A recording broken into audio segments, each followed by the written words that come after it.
প্রিয় দর্শক শ্রোতা, আসসালামু আলাইকুম এবং অফুরন্ত শুভকামনা সবার জন্যে। হঠাৎ করে দেখা গেল আমাদের দেশের কিছু টক শো ব্যাপারী আর কন্টেন্ট ক্রিয়েটারের মধ্যে চাঞ্চল্য। মনে হলো যেন তারা নতুন করে উজ্জীবিত হয়ে উঠেছেন, ঈদ লাগছে মনে। প্রিয় দর্শক শ্রোতা, আর সেই জন্য বিশেষ কারণ আছে। কারণটি হলো আফার ফিরে আসার ঘোষণা পাওয়া গেছে। আফা ফিরে আসবেন, খুব তাড়াতাড়ি ফিরে আসছেন, তাও আবার মাথা উঁচু করে আসবেন। এই খবরে টক শো ব্যাপারীরা নড়ে চড়ে বসেছেন। তুমুল আলোচনা চলছে বিভিন্ন প্ল্যাটফর্মে, আপনারাও নিশ্চয়ই লক্ষ্য করছেন। তো সেই ঈদের সংবাদ তাদের কারো কারো জন্যে নানা রকম ন্যারেটিভ তৈরি করবার চেষ্টা হচ্ছে, যে জুলাই বিপ্লব মার খেয়েছে, এখন শেখ হাসিনা ঢুকে পড়লো, ইত্যাদি ইত্যাদি নানাভাবে বয়ান তৈরি করা হচ্ছে।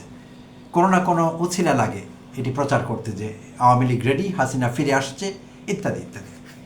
যাই হোক, তো এখন একটি নির্বাচিত সরকার ক্ষমতায়, অন্তর্বর্তীকালীন সরকার না। তো এই হুমকি ধমকি বোধহয় এই মুহূর্তে অত একটা আসলে কাজে দেয় না, দেবার কথাও না। তারপরও চলছে, চেষ্টা করতে ক্ষতি কি? প্রিয় দর্শক শ্রোতা, অতি সম্প্রতি কলকাতার আনন্দবাজারকে শেখ হাসিনা একটি সাক্ষাৎকার দিয়েছেন। তো সেই সাক্ষাৎকারেই তিনি কিছু চাঞ্চল্যকর মন্তব্য করেছেন, নড়ে চড়ে বসবার মতো আমাদের। সিরিয়াসলি নেবার কিছু নেই বিষয়গুলোকে, বাট আপনি আমোদিত হতে পারবেন, বিনোদন পাবেন আমি মনে করি। বাট মন্তব্যগুলো খুব সিরিয়াস ধর্মী। প্রিয় দর্শক শ্রোতা, আমি কেউ অংশ শেয়ার করবো আপনাদের সঙ্গে, পুরো সাক্ষাৎকারটি না, তাহলে এপিসোড অনেক দীর্ঘ হবে। তো হাইলাইটস দিয়ে শুরু করছি। সবচেয়ে গুরুত্বপূর্ণ যে কথাটি তিনি বলেছেন সেটি হলো, আমি দ্রুতই বাংলাদেশের মাটিতে ফিরব, মাথা উঁচু করে। দেশে গণতান্ত্রিক পরিবেশ ফেরানোর গর্ব নিয়েই ফিরব। লাইনটি আবার পড়ছি, শব্দচয়ন, বাক্য গঠন অসাধারণ। দেশে গণতান্ত্রিক পরিবেশ ফেরানোর গর্ব নিয়েই ফিরব।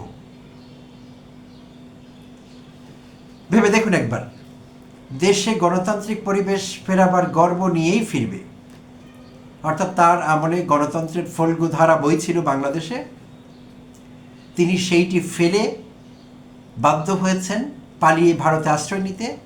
তিনি আবার গর্ব ভরে সেটি ফিরিয়ে আনবার প্রতিশ্রুতি নিয়ে সেই হারানো গণতন্ত্র তিনি আবার ফিরবেন। একটা মানুষ কতটা স্ববিরোধী হতে পারেন? সম্ভবত নানা কারণে।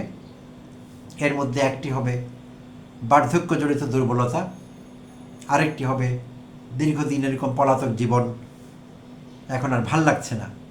সব কিছু মিলিয়ে বিভ্রান্ত একেবারে হয়ে গেছেন তিনি, মানসিক ভারসাম্য হারিয়েছেন কিছুটা, আমার কাছে মনে হচ্ছে। না হলে কি করে বলতে পারেন যে গণতান্ত্রিক পরিবেশ ফেরানোর গর্ব নিয়ে তিনি ফিরবেন? গণতন্ত্রের মানস কন্যা শেখ হাসিনা। আচ্ছা, আর কি বলেছেন? দ্রুতই ফিরবেন এবং মাথা উঁচু করে। তো মাথা উঁচুর জায়গাটায় আসছি, এই জায়গাটি বিশ্লেষণ করবার দরকার আছে। আপনাদের বক্তব্য শুনতে চাইব কমেন্টে। আরও কিছু কথা বলেছেন, সেটি হলো ইউনূসের নেতৃত্বাধীন অবৈধ অন্তর্বর্তী সরকার, যদিও এখন সেটি একেবারেই প্রযোজ্য না, এবং সাজানো নির্বাচনের মাধ্যমে গঠিত বিএনপি সরকারের অপশাসনের বিরুদ্ধে আমাদের নেতাকর্মীরা সরব। সাধারণ নির্বাচনে বিএনপি ক্ষমতায় এসছে এবং তারা অপশাসন শুরু করেছে। ইউনিসেফটিও ছিল অপশাসন, তাই আওয়ামী লীগের নেতাকর্মীরা সরব এসব অপশাসনের বিরুদ্ধে। একজনকে তো দেখলাম না, মাঝে মধ্যে পালিয়ে অসময়ে, অতি প্রত্যুষে, না হলে গভীর রাতে হুয়াক্কা হুয়া দিয়ে আবার গর্তে ঢুকে পড়ে তারা। 10-20 জন যদিও কখনো বেরোয়, ধাওয়া খেয়ে আবার গর্তে ঢুকে পড়ে। তো এরা নাকি বিএনপির অপশাসনের বিরুদ্ধে সরব। হলে তো ভালোই হতো। হ্যাঁ, বিএনপি সব কিছু ভালো করছে না, অপশাসন তো হচ্ছেই, কিন্তু আওয়ামী লীগের নেতাকর্মীরা সেটির বিরুদ্ধে সরব। যদি হতো ভালোই হতো, খারাপ হতো না, বাট বাস্তবতা তো সেরকম নয়। আচ্ছা, আরও বলছেন, আওয়ামী লীগ মানুষের আবেগে রয়েছে, ফলে আমাদের ফিরে আসা অনিবার্য, শুধু কিছু সময়ের ব্যাপার। আরও সংগঠিত হয়ে, শক্তিশালী হয়ে ফিরব, নীরবে তার প্রস্তুতি চলছে। গুরুত্বপূর্ণ কথা। আওয়ামী লীগ মানুষের আবেগে রয়েছে, সত্যি কথা। এখনো কিছু হাসিনা সিনড্রোমে ভোগা মানসিক রোগী এই দেশে আছেন, যারা আওয়ামী লীগ করেন, আওয়ামী লীগের সমর্থক। আগের এপিসোডগুলোতে বলছিলাম, মনোবিজ্ঞানে বা সাইকোলজিতে একটি টার্ম জায়গা পেয়েছে 70-এর দশকের শুরুর দিকে। সুইডেনের স্টকহোমে ঘটে যাওয়া একটি ঘটনা। আর সেই মনোবৈজ্ঞানিক বা সাইকোলজিক্যাল টার্মটি হলো স্টকহোম সিনড্রোম। তো যাদের কথা হাসিনা বলছেন যে মানুষের আবেগে রয়েছে, আওয়ামী লীগ রয়েছে কিছু লোকের আবেগে, কিছু মানসিক রোগী যারা হাসিনা সিনড্রোমে ভুগছে, তাদের ক্ষেত্রে স্টকহোম সিনড্রোম প্রযোজ্য হবে না, হাসিনা সিনড্রোম। এটি এক ধরনের মানসিক ব্যাধি। তারা জেনেছেন হাসিনার কুকীর্তি সম্পর্কে, হাসিনা কতটা নৃশংস, কতটা পিশাচ, কতটা দানব শ্রেণীর মানুষ ছিলেন। আওয়ামী নেতাকর্মীরা জেনে গিয়েছেন ইতিমধ্যে। জেনেও তাদের অনেকের মধ্যে এখনো আবেগ আছে এবং কোনো আত্মসমালোচনা নেই। আমি আজ পর্যন্ত একজনকেও পাইনি কোনো আওয়ামীকে। তারা তো এই সমাজেই থাকেন। যদিও সাংঘাতিক আনিস আলমগীর বলছেন 2 কোটি আওয়ামী লীগের ঘরে বাড়িতে কখনো থাকতে পারেনি 8 আগস্ট পরবর্তী সময় 2024-এর। এই মিথ্যাবাদী আওয়ামী দালাল এটি প্রচার করছিলেন। তো ইদানিং আবার দেখবেন কেমন উদ্বিড়ালের মতো ঘোত ঘোত করে বিভিন্ন টক শো প্ল্যাটফর্মে গিয়ে। আনিস আলমগীরের কথা বলছি। আর কালের কণ্ঠ এবং বসুন্ধরা গ্রুপের গৃহপালিত সাংবাদিক হয়ে উঠেছে এখন। তো এই আনিস আলমগীর এই অপপ্রচার, এই মিথ্যাটি প্রচার করছিলেন যে 2 কোটি আওয়ামী লীগের নাকি ঘরে থাকতে পারছে না। অথচ আমি যাদেরকে চিন্তাম আগে আওয়ামী লীগ করেন, সবাই যার যার জায়গায় আছে। প্রিয় দর্শক শ্রোতা, আপনাদের অভিজ্ঞতা আছে? এরা কারা? এরা তো আমাদের দেশেরই মানুষ, আমাদের চেনাজন, পাশের বাড়ির, নেক্সট ডোর নেইবার, কেউ কেউ আত্মীয় হন, বন্ধু হন, চেনা মুখ।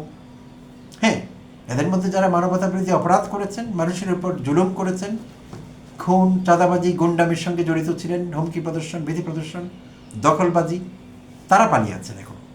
আর বাকিরা জাস্ট নেতাকর্মী সাধারণ যারা, তারা তো ঠিক জায়গায় আছেন। কিছুটা আড়ষ্ট, অস্বস্তি আছে এক ধরনের, মাথা নিচু করে চলছেন। তো আমাদের সমাজে আছেন তারা। আচ্ছা, তো সেই মানসিক রোগীগুলোর কথা বলছি। এর মধ্যে আত্মীয় বন্ধুরাও আছেন। একবারও তারা ভুল করে বললেন না যে আফা অনেক অপকর্ম করে গেছেন, সেইটির ভার আমরাও বইছি, দায় আমরাও নিচ্ছি। বলছেন না তারা এই কথা। কারণ ওই যে বললাম, তারা মানসিক রোগী এক ধরনের। অনেকের কাছে আওয়ামী লীগ এক ধরনের ধর্ম। তারা আওয়ামী লীগ নামক ধর্ম পালন করেন। ধর্মের যেমন সমালোচনা করা যায় না, করলে মানুষ সেটি গ্রহণ করে না, সহ্য করে না, ঠিক আওয়ামী লীগও এরকম সেই অসুস্থ শ্রেণীটির কাছে, যারা হাসিনা সিনড্রোমে ভুগছেন। তো এই কথাটি হাসিনার সঠিক। আওয়ামী লীগ মানুষের আবেগে রয়েছে কিছু পাগলের আবেগে। আচ্ছা, তো এই হলেন হাসিনা। তো হাসিনা ভুল করছেন, ভুল বলছেন, কারণ হাসিনার নেতৃত্বে কখনো আওয়ামী লীগ আর ফিরে আসতে পারবে না। আওয়ামী লীগ কোনোদিন আর ফিরে আসতে পারবে না, সেটি দূর কল্পনা। সোনার পাথর বাটি, কাঁঠালের আমসত্ব। অ্যাক্সিডেন্ট তো পৃথিবীতে ঘটে, মিরাকলস হ্যাপেন, অলৌকিক ঘটনা ঘটে। এমন কিছু ঘটে গেলে হাসিনা সেখানে থাকছেন না। দৃশ্যপটে হাসিনার থাকবার কোনো সুযোগ নেই, শেখদের থাকবার কোনো সুযোগ নেই। নেতৃত্ব বদলে যাবে, তাও আসছে না। কারণ দুঃখ প্রকাশ করেনি, সরি বলেনি, অনুশোচনা প্রকাশ করেনি। সো বাংলাদেশের মানুষ সেটি সহ্য করবে না, কারণ নেতৃত্বে আওয়ামী লীগকে আসতে দেবে না। আওয়ামী লীগ জয় বাংলা হয়েছে তো হয়েছে। নাৎসি পার্টি কি ফিরে আসতে পেরেছিল? জার্মানির আলোচনায় আছে এখনো, এত বছর পর, বাট ফিরে আসতে পারেনি। এখন পৌনে 1 শতাব্দী হয়ে গেছে, শতাব্দী হতে যাচ্ছে প্রায়, ফিরে আসেনি, আসতে পারবেও না কোনোদিন। তা আওয়ামী লীগের অবস্থা একটা তাই। এটি শুধু অন্তর্বর্তীকালীন সরকারের তদন্ত না, জাতিসংঘের তদন্ত রিপোর্টে সারা বিশ্ব জেনেছে তাদের মানবতা বিরোধী অপরাধ, তাদের খুন, গুম, গুপ্ত হত্যা, জুলুম, নির্যাতন, অর্থ পাচার, দেশের ব্যাংকগুলোকে শেষ করে দেওয়া, এই সব তথ্য আন্তর্জাতিক কমিউনিটির কাছে আছে। সো এই সব কিছু মাথায় নিয়ে কোনো রকম রিগ্রেটস, কোনো রকম অনুশোচনা, কোনো রকম অনুতাপ ছাড়াই আওয়ামী লীগ আবার এসে পড়বে শক্তি সঞ্চয় করে, মাথা উঁচু করে। পাগলামির একটি সীমাও থাকা চাই। সব সীমা হাসিনা ছাড়িয়ে গেছেন, মানসিক রোগে ভুগছেন, মানসিক ভারসাম্য হারিয়েছেন, এতে কোনো সন্দেহ নেই। আচ্ছা, এবার আসছি ভাগনা প্রসঙ্গে। সম্প্রতি জুলকারনাইন সায়ের ভাগনার এক বোমা ফাটিয়ে দিল, বিশাল বড়। ভাগনার কিছু টপ সিক্রেট সামনে নিয়ে এসলেন জুলকারনাইন সায়ের বুধবার দিন তার ফেসবুক আইডি থেকে একটি পোস্ট দিয়েছেন, গত বুধবার। তো সেই পোস্টে শায়ের ভাগনার কিছু টপ সিক্রেটস বের করে দিলেন। সেগুলো আপনারা যদি ইতিমধ্যে না জেনে থাকেন, বেশ নড়ে চড়ে বসবার মতো, প্রিয় দর্শক শ্রোতা। সেখানে ক্রিস্টিনা নামে এক মার্কিন তরুণীর সঙ্গে জয়ের বিয়ে হয়েছিল আমাদের ভাগনার। ভাগনা বউয়ের নাম ছিল ক্রিস্টিনা। তো তার সঙ্গে ছাড়াছাড়ি হয়ে গেছে। তো সেইটি কিভাবে হয়েছে, কত টাকার বিনিময়ে, খরচ কেমন পড়েছে, সেইটি ফাঁস করে দিয়েছেন শায়ের। তো শায়ের বলছেন, শায়ের যে তথ্যটি দিচ্ছেন